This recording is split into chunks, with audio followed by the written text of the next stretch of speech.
Hello again, everybody. This is Dan Clouser, and welcome back to the Journey of My Mother's Son podcast. I'm joined with comedian JJ Barrows. JJ, thanks for joining me today. Thanks for having me. Stoked to be here. You bet. Had we were working through some technical difficulties with crazy weather in Chattanooga, as I'm dealing with sunny skies in Colorado right now. But JJ was dealing with some thunderstorms, crazy thunderstorms. But it all came together, and here we are. So before we get started, though, JJ, just introduce yourself. Who is JJ today? Oh, who is JJ today? That's a good specific question because it changes every day. Not really, but life ebbs and flows. I would say consistently, if I were to answer that on a consistent basis, I am.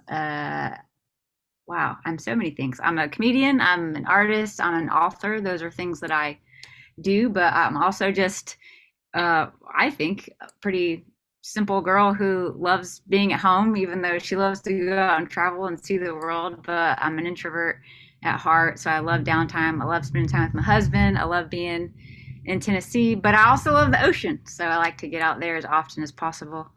So I'm kind of a mix of I like to go out and wander, but I also love to sleep in my own bed. That's that's one of the nice things about living in an RV is that we can wander and sleep in our own Yeah, bed at the and same sleep in your time. own bed. You have it made. Yeah, so we definitely Brilliant. love that part of it. So um, yeah, and I love the fact that this is one of the things that you touch a lot on social media is how society kind of wants to put us in this box, like we're this one thing, and we're Mhm. not. None of us are, but yet everybody thinks. Even with this podcast, a lot of people say, well, what is your true niche? You have such a broad range of guests on the niche, on the podcast, you should dial it in more. And I'm like, no, I don't want to dial it in. I want to talk to comedians, and I want to talk to life coaches, and I want to talk to former athletes, and I want to talk Yeah, to people that we just meet in a campground. So, you know, I think, that's one of the things that really bothers me with our society is wanting to put us in this box that we have to be like this. So, what's one of the ways that you kind of deal with it? Because again, we are so broad as humans, but yet for some reason people want to dial us down to, in this little narrow gap of where we should be. totally. Yeah, I think that's always been a an issue, but I do think that social media has really heightened that expectation that we have to figure out where we fit and who our audience is, especially if you quote want to grow your audience. A lot of people or marketers or whoever they call it super serving your niche, and they say, pick one thing and do it well and super serve your niche. And that's how you get all the followers and all the viral videos. And, then because people know what to expect from you, you just create all this content that's all the same in this niche or whatever. And that works for businesses, for people, and for, people that do just want to genuinely do one thing. But yeah, I would agree. I think the reality is, even those people who do have a specific niche in real life, we all have all these different parts and aspects to us. And so, even though with things like comedy and art and writing, yes, I do those also as a business.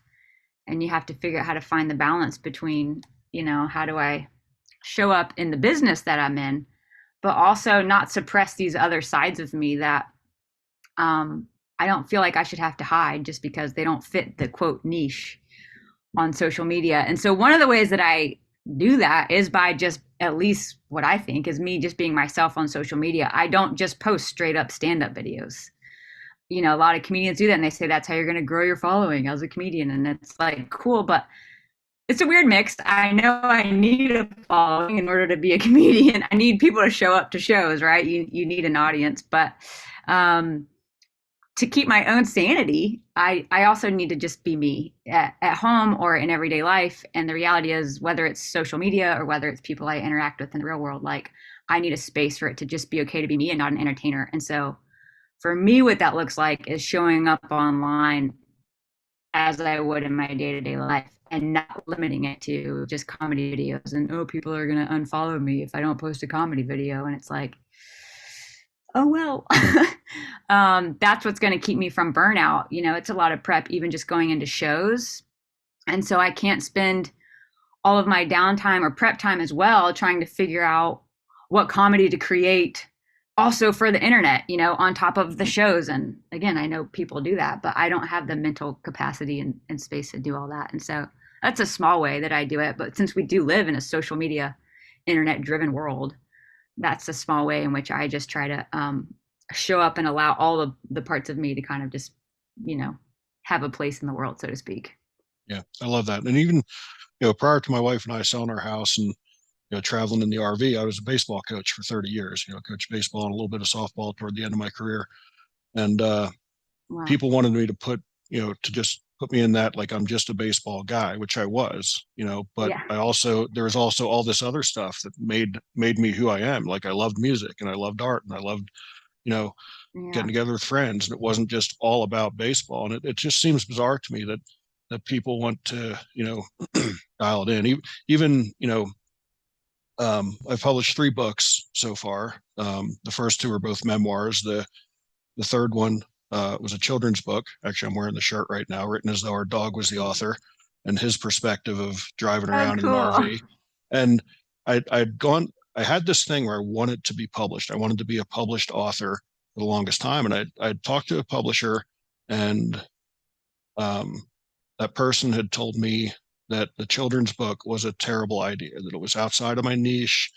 I wrote a book about my coaching. I wrote a book about our RV travels, and it was like, no, I want to write this because like it's fun. It's something I hadn't done. It was a different type of writing for me. Um, Needless to say, I didn't go with that publisher. I've independently published the children's book, and it's actually my most recent book, but it's my best-selling book so far. But yet, Cool. I was told not to do that. So Not to. I think there's times where we have to tune out those voices as well Yeah. and say, you know what, thanks for the advice, but no thanks. So how do you do that? How do you, shutter out those voices that are telling you to jump in the box and stay there? Oh, that's a good question. I don't know if I always do it well. I Yeah, know we don't. I know I'm prone to, like you said, we're a mix, right? And so I am this weird mix of, I feel convicted to be myself and to show up as myself. And at the same time, yeah, if I'm honest, I want people to like me. And I am prone to doing the thing that's going to make the people like you, right? And so I would say initially there might be a bit of back and forth, and I kind of just have to talk myself through, okay, is this something that feels right to you, resonates with you? Do you want to do this because you genuinely want to do it, or do you just want people to like you? And that's why you feel like you should say yes, you know? And I think I am fortunate. I have an amazing husband who I can bounce all that stuff off of when I get too internal about it. Because even though I think it's really good to process your stuff and get internal, you can also get too internal. And it can get messy. And so sometimes just to speak it out loud or to have somebody, a safe person, whoever that might be for anyone else, you know, just to bounce some of those thoughts off of, I think is super important. So I would say it's definitely just a matter of like, I've learned how to say, let me think about it in response to people or things. You know, even now I'm in the process of working on publishing my second book, and I'm working with a developmental editor, and she does have a lot of amazing insight. But there's a few things that part of me thinks, oh, well, she's saying that it would be better like this, so maybe I should do it like that. But then I notice this voice in me that's like, but that's not how I want that part to go. And so I've learned to not respond right away. Either, no, don't do that. That's not how I want to do it. Or, yeah, okay, just do it. I've learned to say, okay, let me think on it. Um, Let me think about, you know, what I want my next steps to be as far as things like that. And so I think that's the first thing I do. And then again, checking in with myself, whether it's journaling, whether it's talking, going for a walk, thinking things through, what feels right, what resonates with me and with who I am. And then third, if I need to, bounce it off of someone out loud, which for me is usually Josh. Um, but it could be a close friend or somebody. So yeah, it's kind of, for me, it's a process of just not being reactionary like right away, right? Because sometimes people think that to be yourself means that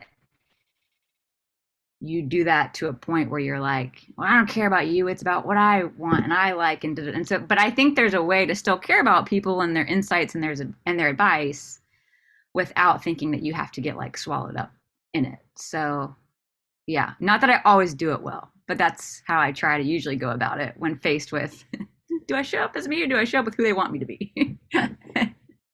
No, I love that. I think that's a great answer because it is. It's such a maze to to work through it. I want to shift gears a little bit here because I think this is a story that the listeners are gonna like, um, about how you actually became a comedian. Um, it wasn't, you know, I get I'm gonna say it probably wasn't like you were a kid hoping to grow up and be a comedian someday. It kind of you know maybe fell on your lap, but you tell the story the best. So just tell the audience how you came about being a comedian. Yeah, yeah, it was a total accident. So it was quote later in life. For me, I was early-ish 30s and just kind of going through another rough patch of life. Like just, you know, with age is so weird, right? Like it's like you finally accept the new decade that you're in, and then all of a sudden the next one comes, and you're like, oh my God, what am I doing? Who am I? So, like in your 30s, it's like this whole new, ball game, and you feel it's a different game than your 20s, and you feel like you're supposed to have more together, especially whatever. And so it was just another one of those hard seasons. A lot of it had to do with vocation. I'd worked so many different jobs and just nothing really resonated. And purpose, I lacked a lot of purpose. And I think for me, purpose has a lot to do with mental and emotional strength or resiliency. And I think when I lack purpose, I just lack a lot of mental and emotional strength to keep showing up in the world. Like I just start to feel like it doesn't matter if I do or not. And so I kind of had started to really go down this dark hole, and I could recognize it because I've been down dark holes before. So I had at least had enough tools to recognize like I'm kind of starting to go to that place that's not so good. And what I needed at the time was consistent therapy.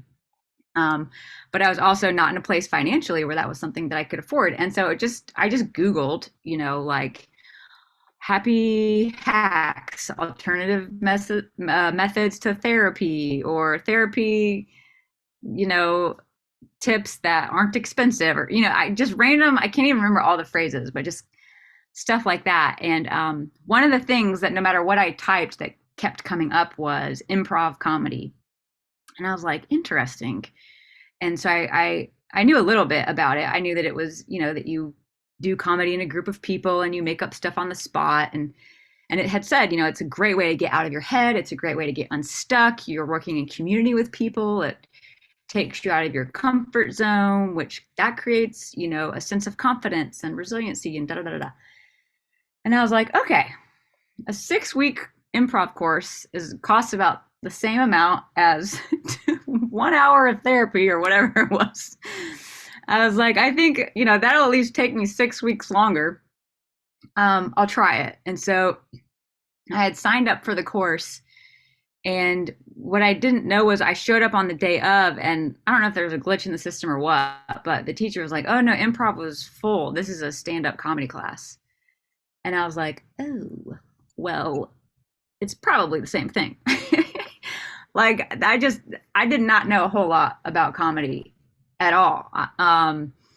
And so I just was like, I paid for it. I'm here.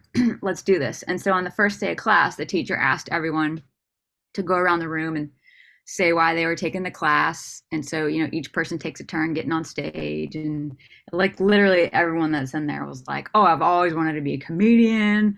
I love comedy, or this is on my bucket list. I'm inspired by Robin Williams, all the things. And I was like, I am a fraud. I'm not supposed to be here. And so I'm racking my brain for what I could say. Cause again, I want to fit in.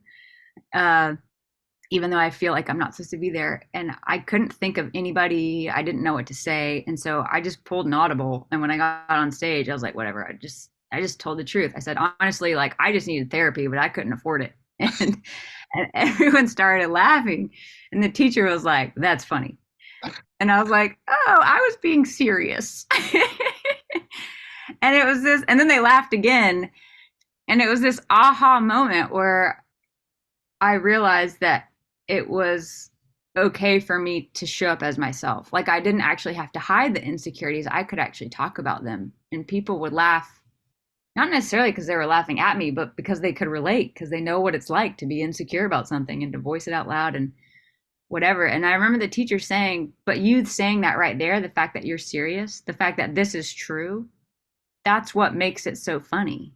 And that's what people relate to. They relate to you being honest about the hard, the awkward in life, right? And he's like, the best comedians aren't the comedians who are trying to impress people with how well they are doing. And I was like, huh, that's interesting. And so yeah, it was just I stuck with the class. I mean, I thought after week 2 I would not go back. Um, but even my teacher said, "You have such a natural ability to just like be yourself and relate with an audience. I honestly think you should keep doing it. Like you've really got something." And I was like, is he just being nice to me? Like, because he doesn't want me to quit halfway through. But yeah, so I did the 6-week class and we had a little graduation showcase at the end of it. I really thought that was going to be it. I was going to do this little showcase. We each did a 5-minute spot. And and then after some guy that headlines over at the Comedy Store was like, "Hey, I want you to come open for me for one of my shows." And so my first show ever was that show in front of, 25 people. And then my second show ever was in front of like 250 people at the Comedy Store, which is a Wow. bigger comedy club in the, well, there's one in LA and San Diego. I was in San Diego. And I was like, wow, this is cool. I mean, and I did great. Like I was like, I had no idea I could do this. Like I had absolutely no idea. It never, like you had said earlier, like I didn't grow up thinking I want to be a comedian. I couldn't have named, like I grew up when people like Robin Williams and Steve Martin, people that I really loved, they were actors by the time I knew who they were. Like they were Mrs. Doubtfire, you know, or Father of the Bride. Like they were some of my favorites, but I didn't even know that prior to they were stand-up comedians. Like that's how much I didn't know about like the stand-up world, and it was this whole thing that most comedic actors had done or were doing, prior to the movies and all that stuff. And so it was such a foreign concept to me. It was something that I not only never thought to pursue, but I didn't even know I was capable of doing it. And I would honestly say those early days were probably my favorite because I was so naive that I had so much fun. And that's probably the only reason why I kept doing it. And because I kept doing it, it just kept tumbleweeding and tumbleweeding. And kind of at 2 years in, I was like, I guess I do this now. Like, I guess this is the job I'm working towards. Ah, we have light. The power's back on. That's a sign that yes, you are supposed to be doing this Yes, comedy gig. exactly. I always ask God for a sign to keep going, and there it is. The lights turned on as soon as I said, "I guess I do this now." Uh, Couldn't have timed that better. yeah, So yeah. So that's um the, so the beginning. yeah, so you actually kind of answered what my next question was going to be. It was like, how long did it take you to accept the fact that you were a comedian, that this is, your spot, so to speak? Yeah. I mean, if I'm honest, I still struggle with it. Like, I still struggle with feeling like I belong or like I'm good enough, like I fit. I'm sure everyone to a degree has to feel that way at some point or about something. Like, do I fit here? Do I fit in or do I belong? And with comedy, it's such a bizarre industry because it's so high and it's so low. And there's no guarantees. I mean, really, until you like are some big name that's doing the Netflix specials and people just like you because they've seen you on Netflix, you do get to a point where you can kind of say whatever and people think you're funny no matter what you say. But until then, you kind of have to prove that you belong in the arena. And every audience is different. And some will totally jive with you and they get your humor or they get your background or whatever, and so they can relate on that and they like you because of it. Or other audiences will just be like, not impressed, try harder, or whatever, like, or they've decided ahead of time they don't like you for whatever reason, like. And so it goes like this. And so sometimes I feel super confident and I'm like, yep, this is what I do, this is who I am. And then other times I'm like, I don't know if I belong. Maybe I should go back to work at a coffee shop. Like, so yeah, every day is different. I guess, I mean, in comedy, you pretty much get that instant feedback from the audience, so, Yeah. um, when you're in one of those performances where it seems like you don't have that connection, like, like how does that, I mean, is it like, God, just get me off the stage faster, or like, I what's don't that whole know. mindset? Yeah. I genuinely do not know a worse feeling than the feeling of a room full of strangers be totally unimpressed by who you are as a person. Right? Because with comedy, granted, I get some people have a shtick, right? Or they have a persona on stage, a character, so to speak. But for the most part, a lot of comedians, they're it's just them on stage telling their jokes. It's their sense of humor, whether they do it dry or whether they do it slapstick or whatever. It's their way of kind of, how they show up in the world. And so that's kind of who they are. And that's for sure like how I do comedy. Like I don't have a persona or a person. Now I get nervous, and when I get nervous or excited, my southern accent goes whoop, and it comes out thick on stage. But I haven't figured out how to control that. And I used to try to like tone it down. And my teacher at one point was like, I don't think you need to. Like, if that's what comes out, like, just be you. And some people like it and some people don't. But other than that, like, it's just me up on stage. And so when it's just you being you, telling stories about your life, and people are like, it's not like it's like a song or a painting where it's like, it's not my style of music, or I just don't like that color scheme, or I don't like abstract. It's like, it's your personality. Like, people just don't like it. And so it's like, oh, I remember hearing a comedian say that once, one of my favorite comedians, Mike Birbiglia. And when I heard him word it like that, I was like, that makes so much sense. That's why it feels so horrible, because it feels like it's saying, no, it's your personality. It's you. I just don't like you. Right. And so, yeah, like but there's nothing you can do other than just carry on. And you just have to pretend like it's going great. And even like I have a video clip from a show where I say my joke, I say the punchline, it's dead silent, and I go, "Well, I thought it was funny," and I kind of just giggled to myself. And the only gold that I got from that show is that video clip because I use it now. But see, that's the thing. That's what you have to do. You have to start figuring out how to even use the bad ones to work for good, whether it's to learn from, or whether it's to use as an example, or whether it's just to have a story to tell. That's what I tell myself. None of it's wasted. And that's what kind of helps me keep showing up, even without the guarantee of it being a good show, is just telling myself, none of it's wasted. It won't be wasted. It's not going to feel good if it's not good, but it's not going to be wasted. Right. Because it's rough. And I love the way you talk about that it's just storytelling, and you're really kind of up there, making light of yourself in a lot of cases. And just from watching you and following you on social media, and kind of looking at the relationship that you and Josh have, like, are there times in your relationship where you guys are at the dinner table or out somewhere, and he knows that what just happened is going to end up in a bit sometime? Oh yeah, all the time. All the time. Or he says something that he knows didn't go over well with me, and he looks at me and he goes, just use it on stage. Just use it on stage. Like if he says something dumb. All the time. Or I'll say something, he'll say, did you write that down? Is that a bit? Or sometimes I'll ask, he'll like, is that a bit somewhere?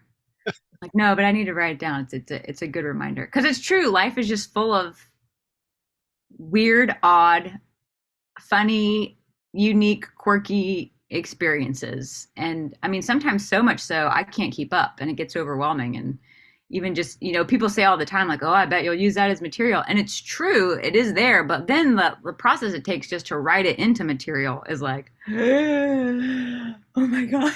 It's so much more work than people think. And it's so much more work than I thought before I first started. I thought, oh, stand up comedy, that person's just getting on stage and they're funny. That's just who they are.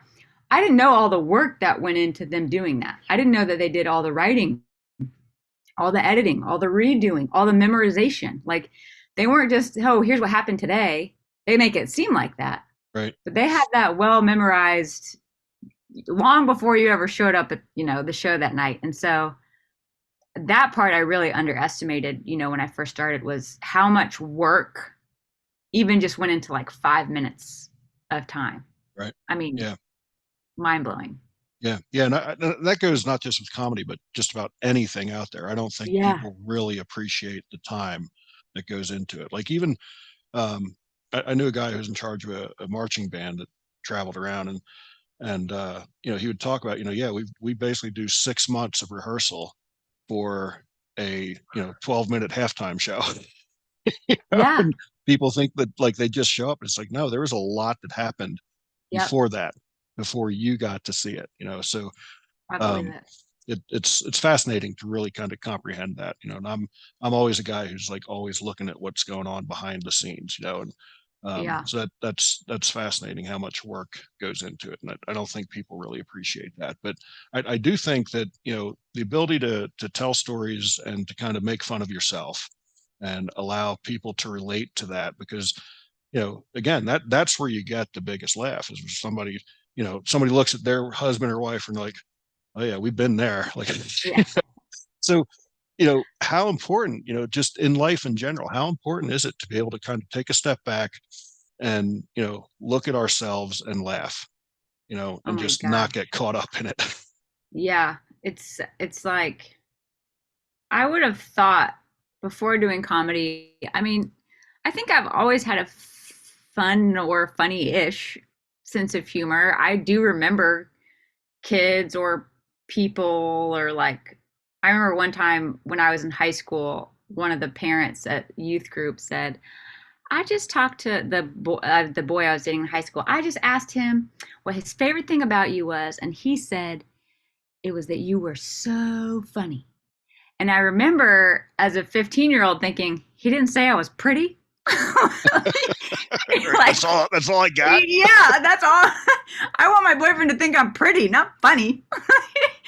But I also, like, I didn't realize that either. Like, I didn't know that I was funny. I just kind of was me, or, as far as I knew. And other people found things I did or said funny. And so I'm this weird mix of like, I've always been kind of funny, but I also didn't always think I was funny, if that makes sense. And so I would have always said, I think it's important to laugh. And I don't know if I would have said it's important to laugh at yourself, because I think I would have been too insecure prior to therapy. But having done my work and gone through therapy and different things in life, and especially now having done comedy for a while, I realized the complete and utter importance of laughter in our lives, especially given the state of the world, Oh my and God. especially given the fact that there's no guarantees in life. And I know that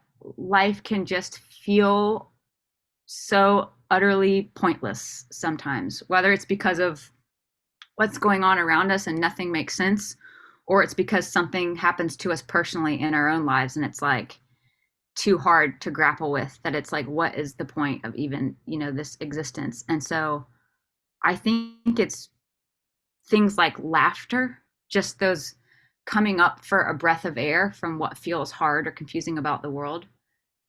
That's our saving grace, man. That's what gives us, again, the breath to just keep going when life gets hard or confusing or chaotic. And for me, like, to laugh is just to feel so fully alive. And so not only to get to do that, but to get to be somebody who can help orchestrate that for people, help other people laugh, to just come up for air from time to time. That is like such a gift and an honor to me to get to do that. Like, I know that sounds like serious, too serious for comedy, but like, also another reason why I never thought I'd be a comedian. I think I'm very like heady and deep, and I think I can take things way too seriously. And even comedy, like sometimes my husband jokes about how seriously I take comedy. Like, it's my duty to gift people with laughter. But I do. I just think life can be so hard, and I think laughter is so crucial to helping us through when it's hard. And I also think it helps us, kind of like what you said, it helps us not take ourselves so seriously, which helps us just not be so harsh to other people. Because sometimes it's our own like self defense and need to protect ourselves or our ego, who we are, that causes us to behave the way that we do towards others. But when we can laugh stuff off and laugh at ourselves, even if it's someone like laughing at us, like, I don't know, I think it can diffuse a lot of unnecessary tension and aggression. Um, like I could easily react, right, when someone makes fun of me or trolls online. Like I still get comments about stuff, and there's plenty of times where I want to say some smarky remark or make a comment on their profile picture. That's so easy. Um, but it's also not necessary. Right. And I don't need to prolong the negativity in the world. So, yeah, it's a long-winded way of saying I think it's incredibly important to not only like laugh, at situations, but to laugh at yourself and to at least find situations. If you're not ready to laugh at yourself yet, go laugh at something else. Watch a funny movie, go watch comedy, listen to somebody's kids ramble, the elderly. Those are two groups of people who say really funny things. Like, I just think it's important to feel laughter in your body. Yeah. I love that answer. Absolutely love it. Yeah, that's a great answer. And I think you hit it. I don't think it was long-winded at all. I think it was actually a Okay. great answer for sure. Um, so, you know, how do you, um, throughout all of this, how do you stay spiritually grounded as well? Oh, man, I would say I have a consistent relationship with my higher power. Um, I talk to God all day, every day, all throughout the day. So it's not looking like, okay, I need to carve out an hour for devotions, or I need to read however many scriptures, or I need to go pray now. I don't remove myself to go pray. I pray, which is for me just talking to God. I talk to God whether it's quiet in my head or out loud on a walk or when I'm doing the dishes or whatever, all throughout the day. Like we're connected as if He were standing right here and I'm just having a conversation with Him. And for me, that keeps me way more grounded than in previous seasons of life when, say, I would have gone to church every week, maybe twice a week, but other than that, not really like connected to God. Those would have been my connections. Plugging in for an hour on Sundays and an hour on Wednesdays. And then the rest of the week is mine. And I don't know how well that served me. And so I think my spiritual life looks a lot different than when it did growing up in the church, especially as a preacher's kid. And I think someone could easily look at my life now and think, oh, I don't go to a physical, tangible church, especially with traveling so much. Like we're on the road all the time. And so if I'm honest, like, no, I don't have a home church. When people are like, where's your home church? I'm like, here, like in my heart. Like, I think some Christians have a hard time with that. And others I think could care less. But for me, that's what it's come down to is I had to stop caring what it looked like to other people and what other people said it should look like and what worked for me, which was just to maintain my relationship with the Lord, which was just to, man, engage on a daily, consistent basis. Cause I know that like I'm a mess with that relationship with Him. So all the more so if I were to be without. Right. Without doubt. That's awesome. Um, so we talked about a lot of different things, bounced around a little bit. We weren't in a box at all. So is there anything that we missed that you think would be important for the listeners before we wrap things up? Um, I don't know. I feel like that's a good coverage. I mean, I think I like the fact that you asked about the importance of laughter. And so if I were to like emphasize, because people have never asked me that on a podcast episode before, any type of interview I've done, they'll ask about background or whatever. But when it comes to, other people and what to leave them with, I think that's a really beautiful thing. And so I think that's a really powerful question. And so I would probably just re-highlight that I think it's powerful for the listeners to know how important laughter is in their lives. Like I had shared this on my social media recently, but I had done a show out in Sonoma, and one of the guys that came up to me after the show was a doctor, like a doctor, like a medicine doctor, and he appreciated my style of comedy and what I did, and he told me he loved it and said, I want you to know being a doctor, I love what you do, especially the fact that you incorporate, talking about pain and all these different things, but you add that in with humor. And he said, we do a lot of research and a lot of studies, and of all of our findings, what we find, the people who recover the fastest or who respond to the meds the best, no matter what we give them or whatever is, people who do the best are people who experience laughter.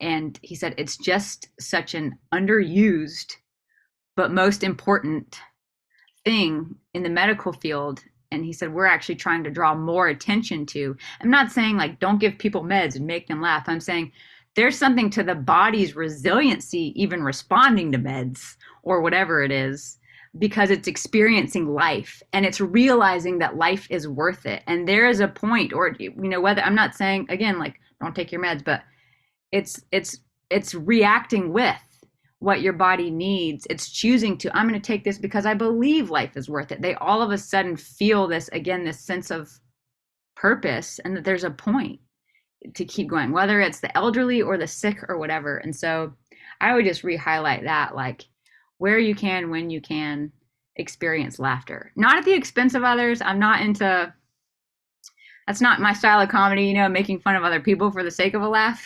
So I don't encourage that, but to each their own.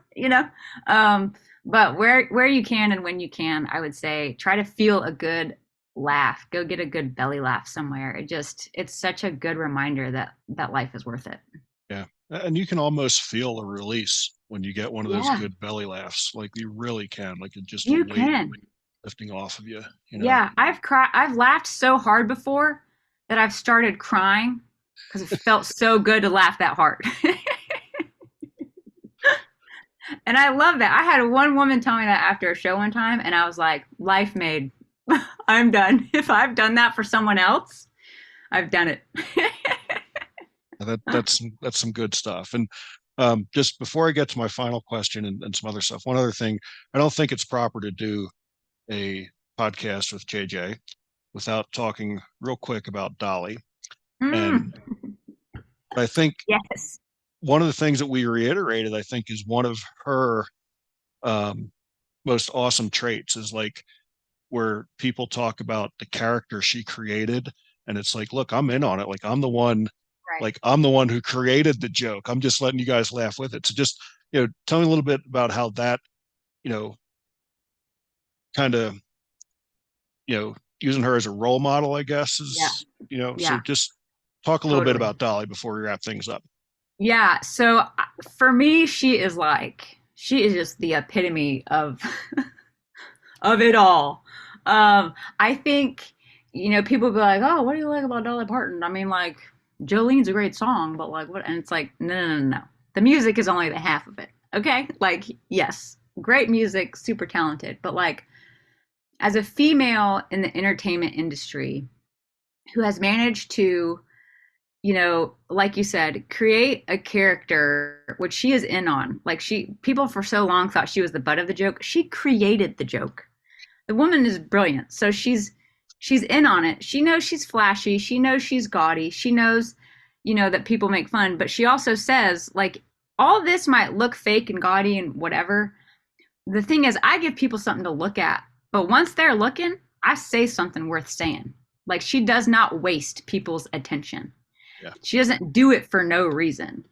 And she's a brilliant businesswoman. She has managed to maintain not only her sense of self, but her spiritual life, her faith in the entertainment industry, as well as be married to the same man for like 50 years or whatever it is. And so for me as a female in the entertainment industry, she's someone that I can look at and say, "Oh my gosh, it's possible. It's possible to be myself, to be talented, to own my talent, to not apologize for it, to not shrink myself because I'm a woman. It's possible to be a woman in a male dominated industry and still be business savvy, but still be kind. It's possible to have a healthy marriage for it to keep thriving, even in an environment like Hollywood or wherever where people say it's not possible. It's possible to maintain my faith and my spirituality while also navigating, the tough road of the entertainment industry. I would love to say that I could think that anyways, but I can't remember. I told someone this recently. I said, the reality is I am not a trailblazer. Like, I don't do things for the first time and set the example for people. I know who I am. I know I'm a follower. And so I needed proof that at least one person had gone before me in all these different levels that seem kind of impossible to me, but they've done it and I can look at and say, oh my gosh, it's possible. I don't have to compromise who I am. I don't have to sell out. I don't have to put my relationship at risk, either with my husband or with my faith.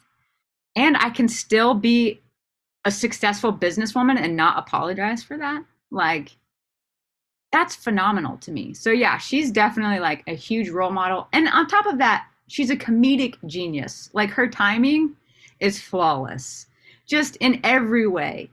And so she just hits all the nails on the head for me of someone to look at when I get discouraged and wonder if I can keep going. Sometimes it's like the little slogan on the t-shirts. What would Dolly do? I'm like, she would show up and kick the door down.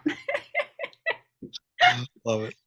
Love it. So JJ, how do people find you on the internet if they want to, is there a tour schedule somewhere where you're performing, and just, where do you hang out online? Yeah, so you can find me my website jjbarrows.com. I'm on Instagram, JJ Barrows. Pretty much if you look up JJ Barrows, you will find me. YouTube.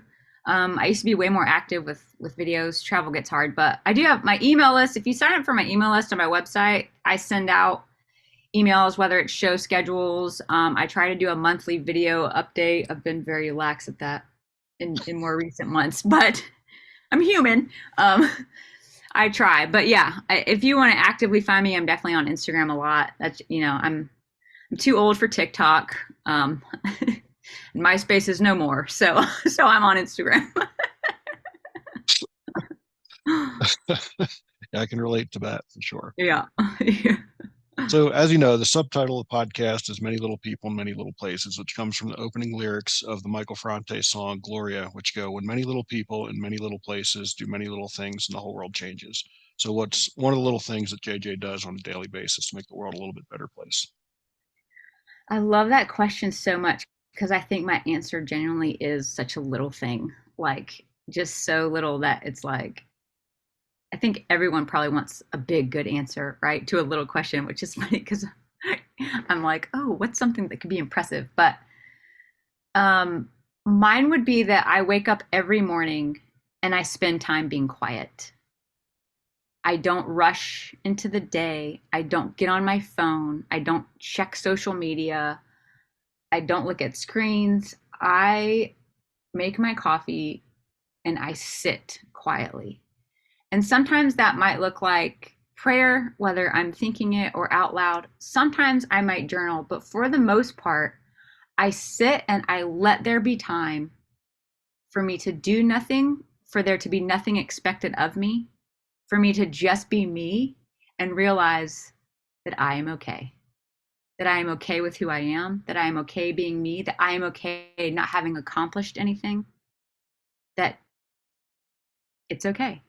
And I need that time because it grounds me to show up in the world no matter what that day holds. And so that I know how to show up as myself. Like earlier when you were asking about, how do you do that? How do you show up as yourself, in the world? I think that's one of the ways that helps is I start my day without rushing into the world coming at me on Instagram or the internet or TV or checking my email or whatever it is. I start my day quiet and in silence and without expectation. And a lot of times that's where creativity happens. It's where I'll let my thoughts go wherever they need to go, And so sometimes material will come up, sometimes it won't. And I'm not hard on myself if it doesn't. It's like the time is meant to be quiet. And I think allowing myself to do that grounds me in a way that it allows me to give grace to other people when they react or act or respond in a way that doesn't feel so good. And I don't feel the need to react. Because I'm at peace with who I am, I can be okay and handle someone coming at me with who they are, even if it might not feel good to me. Right.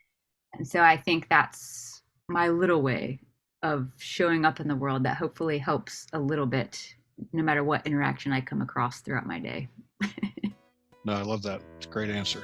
Great answer. JJ, really appreciate the time. I'm glad we were able to get through the storms. And me too. We made it.